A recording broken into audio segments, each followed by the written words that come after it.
How's that for some gorgeous, gorgeous, gorgeous green? Well, that can only mean one thing. It's springtime. Oh, and I am down next to the Lafayette Sports Club in my hometown of Lafayette, California. And I saw something along the way that made me really happy. And I thought maybe I should share it with all of you. And that is, this thing has blue eyes.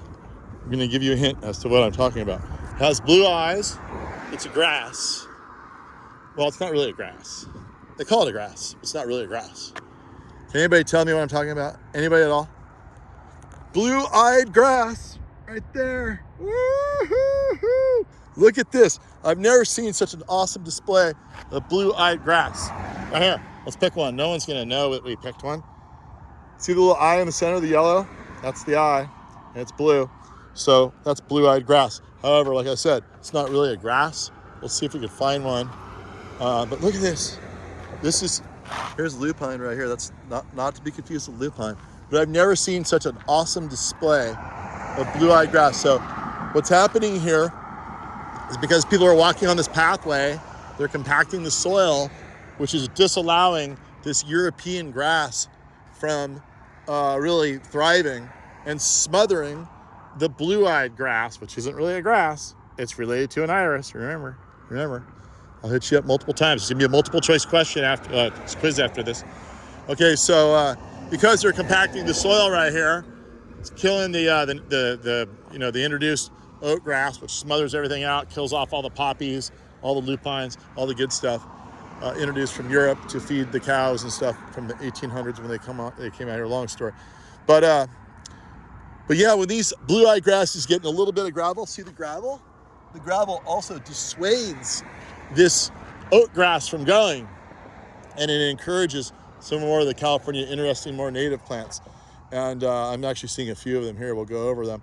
I see one plant over here, which is a really good naked example of what this plant does. And you can use this plant in your gardens. It's a California native. It's Sisyrinchium bellum.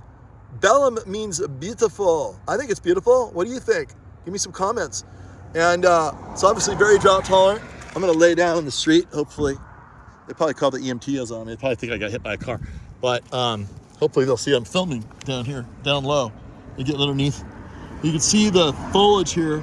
It's a lot like an iris. It comes out flat and strappy. And it does look a little bit like a grass, but it's really not a grass. It's in the iris family, I believe. Anyway, but there's a little baby guy right here. Look at that.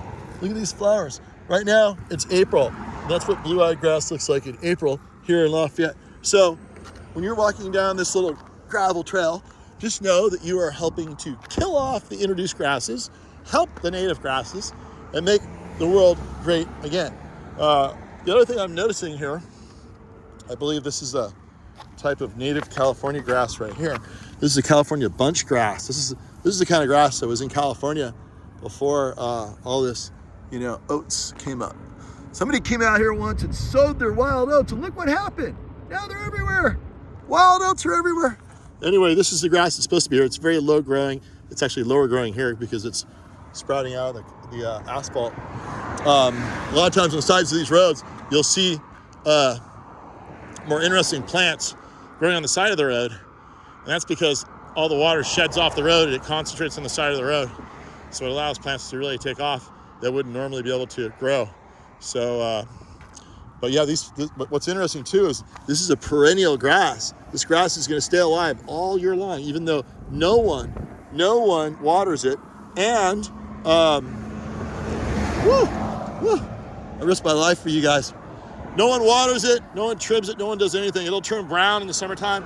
It'll go down to nothing, then it'll kind of come up again, but it'll still be the same live plant. It doesn't need to germinate. Again, you can come out here and collect some seed too, put it in your garden. But look how cute these little things are when they're little. Look at little guys, cute little guys. But look how pretty it is. Look at this whole line of blue. So gorgeous. I saw it, I'm like, I gotta pull over and just luxuriate with these plants a little bit. Okay, what else? So something I'm seeing here, you see the difference between this one and that one, this one and that one. Look, this one's darker, this one's lighter. You'll find that there are lighter versions of this, anywhere from white to dark, dark, rich blue. So, you know, they're all really beautiful. And then here's this grass showing itself off more, a little taller. Isn't that pretty? It's a real beautiful grass. So you can like take this. In fact, I'm gonna probably take this and plant it in my garden. Just put this in my pocket. This whole thing right here. Those are all the seeds. So come on down. Make sure not to do that with that grass, or this grass is lame. This is an introduced grass. But this one I have in my hand is a California native. Let's just go down a little further. I don't know what this is, but that sure is cute. Look at that, yellow and the blue together. And then, this is where it's probably most thick, in here. This is wild vetch. I don't think that's native, I'm not sure though. So this Sisyrinchium, it's native only to North America. There's a whole bunch of species of it. Well, this just happens to be our native one here. And the most amount of diversity occurs in South America. But I love this cute little Sisyrinchium. It's so cool. Here's another even more developed California native clump grass here. It might be a festuca, I'm not sure. But it makes a nice little clump. And like I said, it's evergreen. So you can actually make meadow in your garden and not even have to water.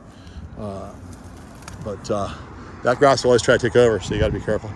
And then here's the lupine mixed in. This is how you get lupine, people. You just break off a chunk like that, take it home, throw it in your garden. All these grasses, grass seeds, and then lupine seeds. They're just starting to get mature. These are too immature, still flowering. We'll probably find some down here. Here's one that's almost ready. The ones on the bottom are probably ready. I might just take it. What the heck? Yeah, like that. Anyway, you can get all kinds of cool plants growing. Here's a better one, right here. This one's called Lupinus succulentus. I believe it's called the arroyo lupine, I think. Anyway, but isn't that fun? It's a fun little spot down here. So isn't that fun? Like nobody landscaped this, nobody did anything. Nature just did it all. And you can enjoy all this. I'm sure lots of people pass through this and they have no idea what it is. But if you watch my channel, now you'll know. Sisyrinchium, bellum, the blue-eyed grass, California native, happy, happy, happy, watching the cars go by.